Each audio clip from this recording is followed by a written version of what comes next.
নামাজে মহিলাদের কতটুকু পর্দা করতে হবে? পর্দানিশী মা বোনদেরকে বলছি, মেহেরবানি করে লক্ষ্য করুন।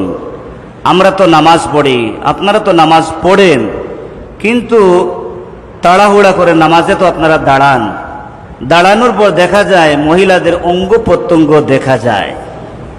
যদিও স্বামী দেখতেছে, ছেলে দেখতেছে, কিন্তু নামাজে যদি দুইটা অঙ্গর পর যদি অন্য অঙ্গ প্রত্যঙ্গ যদি দেখা যায়, তাহলে ওই পর্দানিশী মা বোনদেরকে নামাজ বাতিল হয়ে যায়। ওই পর্দানিশী মা বোনদের নামাজ বাতিল হয়ে যায়। দুইটি অঙ্গ খুলে রাখবেন। কয়টা অঙ্গ?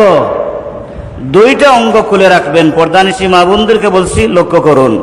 একটা হচ্ছে কপালের উপরের অংশ থেকে তুতুরির নিচ পর্যন্ত, এক কানের লতি থেকে আরেক কানের লতি পর্যন্ত ওই মুখমণ্ডলটা খোলা রাখবেন।